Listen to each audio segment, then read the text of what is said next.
अस्सलामुअलैकुम student, welcome to my YouTube channel study tube educational two. अच्छा जी student, आज का जो हमारा टॉपिक है वो है स्टेशनरी वेव्स। स्टेशनरी वेव्स हमारे पास होती क्या है? ठीक है जी बच्चा, ठीक है जी बच्चों, स्टेशनरी वेव्स हमारे पास क्या होती हैं? The super position of two waves, दो सुपर पोजिशन वेव्स है हमारे पास जिसकी जो फ्रिक्वेंसी है वो हमारे पास सेम हो। ठीक है जी, फ्रिक्वेंसी जिसकी सेम हो, डायरेक्शन अपोजिट हो, वो हमारे पास स्टेशनरी वेव कहलाती है। ठीक है जी, फिर सुने कि स्टेशनरी वेव्स हमारे पास होती क्या है कि the super position of two waves having same frequency and moving in opposite direction is called stationary wave या स्टैंडिंग वेव। ठीक है जी, स्टेशनरी वेव को हम स्टैंडिंग वेव भी कहते हैं। ठीक है जी, ये हमारे पास स्टेशनरी वेव कहलाती है। अब आपको ये नीचे डायग्राम अगर आपको नज़र आ रही हो तो ये हमारे पास एक स्टेशनरी वेव की मिसाल है। आपको मैं ये समझाता हूँ, उससे पहले आपने देख लेना कि the common method to produce stationary wave is superposition of a wave and its reflection. ठीक है जी, एक कॉमन मेथड है स्टेशनरी वेव को हम सुपर पोजिशन में कैसे प्रोड्यूस कर सकते हैं। एक हमारे पास कॉमन मेथड है, वो हमारे पास रिफ्लेक्शन है।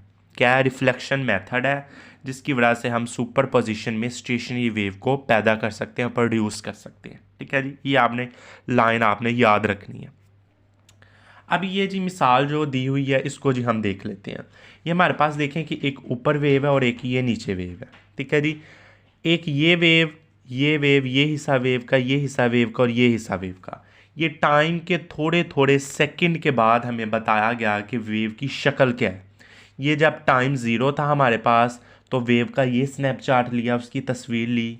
फिर T/4 टाइम के बाद, T/2 टाइम के बाद, 3T/4 टाइम के बाद, और जब टाइम T हो गया, ठीक है जी, रेस्ट में आ गया, तो फिर हमने देखना है कि इनकी पोजीशन हमारे पास क्या होती है।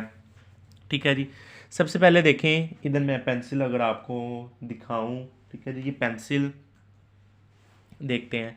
अब ये देखें पेंसिल, अब ये वाला देखें कि ये वाला वन वाला हिस्सा ये ट्रफ है और ये वाला हमारे पास वन वाला हिस्सा ये क्रस्ट है। ठीक है जी, ये वाला ट्रफ है और ये वाला हमारे पास क्या है? क्रस्ट है। तो ट्रफ और क्रस्ट अगर आ जाए ऊपर तो ये डिस्ट्रक्टिव इंटरफेरेंस है, यानी एक दूसरे पर कैंसिल हो गए, तो हमारे पास जो वन वाला पॉइंट है वो रेस्ट पर है। ठीक है जी, वन वाला पॉइंट हमारे पास रेस्ट पर है। अब ये देखें टू, देखें टू हमारे पास क्रस्ट है, ऊपरी वेव का क्रस्ट है और निचली वेव का हमारे पास क्या है? क्रस्ट है। अगर क्रस्ट के ऊपर आ जाए तो हमारे पास जो डिस्प्लेसमेंट कितना होता है? मैक्सिमम होता है। तो इसकी जो डायरेक्शन है वो मैक्सिमम हो जाएगी ऊपर की जानिब। ठीक है जी, अब थ्री वाला देखें, थ्री वाला और ये वाला थ्री वाला ये आपस में कट गए, क्रस्ट ट्रफ कट गए, तो हमारे पास ये ज़ीरो, ये हमारे पास क्या रहेंगे? रेस्ट में रहेंगे। उसके बाद ये देखें फोर वाला ट्रफ है और ये हमारा पास क्रस्ट है, तो हमारे पास अगर ट्रफ के ऊपर आ जाए, सॉरी ट्रफ के ऊपर आ जाए, तो हमारे पास जो डायरेक्शन होती है वो मिनिमम होती है, नीचे की जानिब होती है। ठीक है जी, अब ये नीचे की जानिब आ गई। अब अगला देखिए, जो पांचवा है ये आपस में कट गए, तो पांचवा हमारे पास क्या रहेगा? ठीक है जी, ये हमारे पास रेस्ट में रहेगा। इसी तरह छठा देखें, क्रस्ट के ऊपर क्रस्ट है तो ऊपर की जानिब मैक्सिमम। सेवन हमारे पास आपस में कैंसिल हो गए, तो ये कितना? इसका ज़ीरो हो गया। ठीक है जी, जब टाइम हमारे पास ज़ीरो था तो पॉइंट नंबर 1, 3, 5, 7 ये रेस्ट में थे। 2, 4, 6 दो पॉइंट ऊपर की जानिब थे और एक पॉइंट नीचे की जानिब था। ठीक है जी, अब T/4 टाइम के बाद देखते हैं, T/4 टाइम के बाद देखते हैं, यहाँ भी हमारे पास 1, 3, 5, 7 हमारे पास क्या रहेगा? ठीक है जी, ये हमारे पास रेस्ट में रहेगा और ये भी हमारे पास 2, 4, 6 ये भी हमारे पास रेस्ट में रहेगा। जब हमने T/4 टाइम के पास देखा तो दोनों वेव्स हमारे पास रेस्ट में मौजूद थी। ठीक है जी, अब T/2 टाइम के बाद देखते हैं कि 4 हमारे पास जो वेव्स हैं वो रेस्ट में है, मैक्सिमम है या मिनिमम है। ठीक है जी, अब इसका जी पॉइंट नंबर 1 देखें, पॉइंट 1 से कट गया, रेस्ट में आ गया। 2 देखें, अब 2 ये वाला ट्रफ है और ये ट्रफ है, तो ट्रफ क्या होते हैं? नीचे की जानिब, तो ये नीचे की जानिब आ गया। 3 वाला आपस में कट गया तो रेस्ट पर। अब 4 वाला देखें, क्रस्ट है ऊपर की जानिब, तो इसकी मैक्सिमम ऊपर की जानिब आ गया। पांचवा आपस में कट गए तो ये रेस्ट में। अब छठा देखें, ये वाला ट्रफ और ये ट्रफ नीचे की जानिब, मिनिमम। 7 वाला 7 से कट गया तो हमारे पास रेस्ट में आ गया। तो T/2 टाइम के बाद देखा तो वेव नंबर पॉइंट का 1, 3, 5, 7 ये रेस्ट में थे, और 2, 4, 6, अब 2 और 6 ये नीचे को है इनकी डायरेक्शन, और 4 की ऊपर को है T/2 टाइम के बाद। ठीक है जी। अब 3T/4 टाइम के बाद सब आपस में कट गए तो सब हमारे पास रेस्ट में है।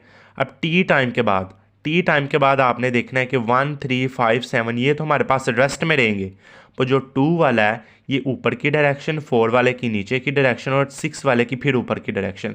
तो देखिए जब टाइम 0 था तो फिर भी ये पोजीशन थी वेव की, जब टाइम t है तो फिर भी वेव पोजीशन की। फिर हमने देखा कि जब वेव t टाइम्स 0 से शुरू हो रही थी, जब t पर पहुंची तो ये देखें हमारे पास कभी वेव ऊपर जाती है, कभी नीचे आती है, कभी फिर ऊपर जाती है, फिर नीचे आती है, ऊपर जाती, नीचे आती, फिर ऊपर जाती है, यानी वेव अपनी पोजीशन के ऊपर नीचे हरकत करती रहती है। ठीक है जी। दूसरे पॉइंट तो हमारे पास रेस्ट पर है, ये पॉइंट अपने एक्सिस के गिर्द ही मूव करते रहेंगे, ऊपर नीचे ये जी मूव करते रहेंगे। तो हमें पता चला कि जो स्टेशनरी वेव्स हमारे पास होती हैं ये हमारे पास नोड और एंटी नोड पर चलती हैं। ठीक है जी। ट्रांसफर वेव में आपने पढ़ा कि जो हमारे पास वेव होती हैं वो क्रस्ट ट्रफ से चलती है। लॉन्गिट्यूडनल में पढ़ा वेव हमारे पास कंप्रेशन और रियरफेक्शन के ज़रिए चलती है।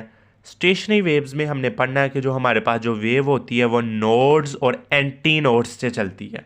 ठीक है जी। अब नोड्स हमें किसे कहते हैं? ठीक है जी। नोड्स की हमारे पास क्या नाम है, डेफिनेशन देखें। नोड की डेफिनेशन क्या है? हमारे पास the point in stationary wave having zero displacement is called node. Stationary wave में ऐसे पॉइंट जिनका जो डिस्प्लेसमेंट है वो ज़ीरो है वो नोड्स कहलाते हैं। ठीक है जी। The points in stationary wave having zero displacement is called nodes. ठीक है जी। स्टेशनरी वेव में ऐसे पॉइंट जिनके जो हमारे पास डिस्प्लेसमेंट होता है वो ज़ीरो होते हैं वो नोड्स कहलाते हैं। अब इस वेव में देखें कि कौन से नोड हैं, 1, 3, 5, 7। ठीक है जी। ये हमारे पास नोड्स हैं क्योंकि इनका जो डिस्प्लेसमेंट है वो ज़ीरो है, ये रेस्ट पर है। अब एंटी नोड क्या होते हैं? The point in stationary wave having maximum displacement is called anti node. Wave stationery wave में ऐसे पॉइंट जिनका जो डिस्प्लेसमेंट होता है वो मैक्सिमम होता है वो एंटी नोड कहलाते हैं। तो ये 2, 4, 6 ये एंटी नोड है, 1, 3, 5, 7 ये हमारे पास कौन से हैं? नोड्स हैं। ठीक है जी। अब आपने देखना है कि the distance between two conjunctive node. ठीक है जी। ठीक है student. The distance between two conjunctive node and anti node. ठीक है जी। दो नोड कंजक्टिव आपस में जो करीब करीब नोड और एंटी नोड के दरमियान का जो हमारे पास डिस्टेंस होता है उसको हम λ/2 होता है उनका डिस्टेंस। कितना होता है? λ/2 होता है, यानी 1 और 2 के दरमियान का जो डिस्टेंस है वो λ/2 है। ठीक है जी। Distance between node antinode is π/4, यानी तो सॉरी λ/4। ठीक है जी।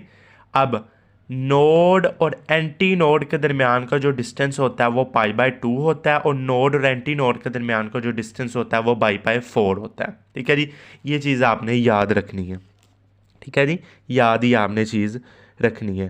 तो नोड और एंटी नोड का पता चल गया। स्टेशनरी वेव में ऐसे पॉइंट जिनकी डिस्प्लेसमेंट ज़ीरो वो नोड, और जिनका मैक्सिमम डिस्प्लेसमेंट वो एंटी नोड। ठीक है जी। ये आज हमारा छोटा सा टॉपिक था स्टेशनरी वेव। इसके रिलेटिव 3 आगे हमारे पास इंपॉर्टेंट लॉन्ग क्वेश्चन है, तरतीब के आगे चलते जाने हैं 3 लॉन्ग क्वेश्चन। तो ठीक है जी। अगली वीडियो में इसका पहला लॉन्ग क्वेश्चन पढ़ेंगे stationary wave in a stitching spring. ठीक है जी। इस वीडियो में इतना, इंशाल्लाह अगली वीडियो में मुलाकात होगी। अल्लाह हाफिज़।